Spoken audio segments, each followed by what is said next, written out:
रहीमन जिव्या बावरी, कह गई सर्ग पाताल, आप कह भीतर गई, जूता खात कपाल, जूता खात कपाल।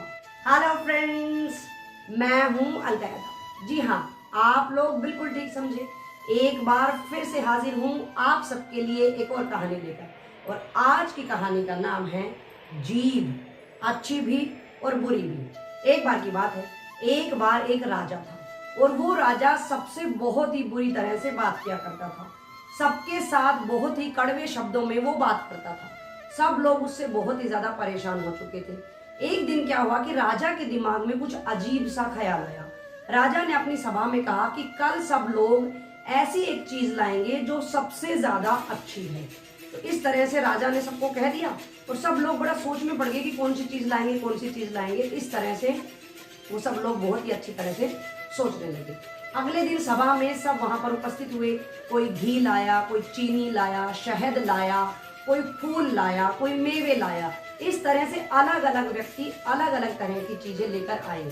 लेकिन उनका एक मंत्री था, वो किसी मरे हुए व्यक्ति की जीभ काट कर ले आया था। और उसने राजा को जैसे ही जीभ दिखाई, राजा बहुत ही ज्यादा हैरान हुआ। राजा ने मंत्री से पूछा कि ये क्या ले आए हो, इसका किस तरह से हम क्या समझे, ये सबसे अच्छी चीज किस तरह से है। तो मंत्री ने राजा के प्रश्न पर उत्तर दिया कि महाराज, दुनिया में इससे अच्छी चीज तो है ही नहीं। जब भी ये ईश्वर का नाम लेती है, अपने स्वामी का नाम लेती है, या किसी के साथ ये मीठी बात बोलती है, किसी से मीठे वचन बोलती है, सम्मान से, आदर से और इज्जत भाव से बोलती है, तो इससे अच्छी चीज दुनिया में है ही नहीं। उसके बाद राजा को लगा कि अच्छा, ये अगर अच्छी चीज है तो बुरी चीज क्या हो सकती है।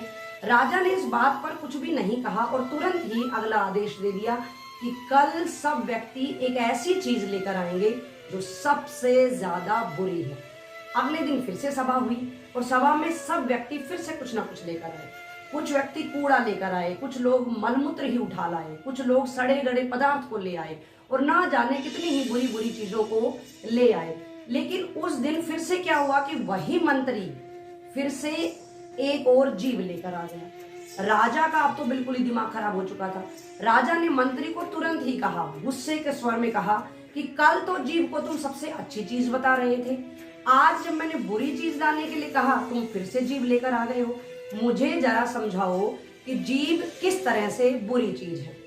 तो वो मंत्री मुस्कुराया और उसने कहा, महाराज, जीभ से बुरी चीज दुनिया में है ही नहीं। तलवार का कांटा बच सकता है लेकिन जीभ का काटा हुआ नहीं बच सकता। मंत्री ने उनको आगे समझाया कि अगर हम किसी के साथ कड़वे बोल बोलते हैं, बुरे बोल बोलते हैं, तो वो उसके मन में, हृदय में छप जाते हैं। तो इस तरह से, जिस तरह से वो मंत्री राजा को समझा रहा था, राजा को अंदर ही अंदर अपने ऊपर शर्म महसूस हो रही थी। उनको सारा समझ में आने लगा था। इसके बाद मंत्री ने कहा कि महाराज, एक बात फिर से कहना चाहूंगा कि अगर हम अपनी वाणी से किसी के बारे में अच्छा नहीं बोल सकते हैं तो बुरा भी ना बोले। और उन्होंने जीभ के बारे में बताते हुए फिर यही कहा कि जीभ सबसे अच्छी चीज और सबसे बुरी चीज है। वो देखा जाएगा कि उसका इस्तेमाल किस तरह से हो रहा है।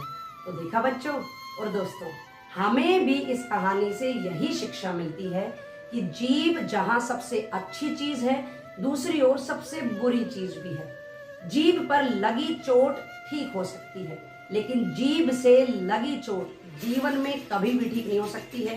व्यक्ति के हृदय पर उसकी चोट जो हमेशा के लिए रह जाती है, घाव बना रहता है।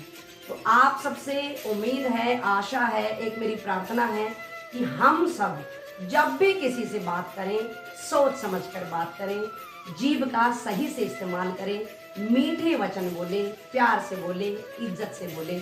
यहाँ पर मैं बच्चों को भी कहना चाहूंगी कि आज की जो जनरेशन है वो भी बोलते हुए कतई नहीं सोचती है। ये कई बार वो बिल्कुल नहीं सोचती है कि उनके सामने उनके माता पिता हैं या बड़े हैं, यहाँ तक कि उनके अध्यापक हैं। तो बच्चों से भी हाथ जोड़कर विनम्र प्रार्थना है कि आप भी जब अपनी जीभ का इस्तेमाल करें, सोच समझ कर करें। आपके ही हाथ में है कि आप अपनी जीभ को अच्छी चीज बनाते हैं या बुरी चीज बनाते हैं। तो दोस्तों, इस आशा के साथ कि हम अपनी जीभ से किसी को भी किसी तरह की चोट नहीं देंगे, अगले हफ्ते फिर से मिलूंगी। तब तक खुश रहें, सुरक्षित रहें, मेरे साथ बने रहें।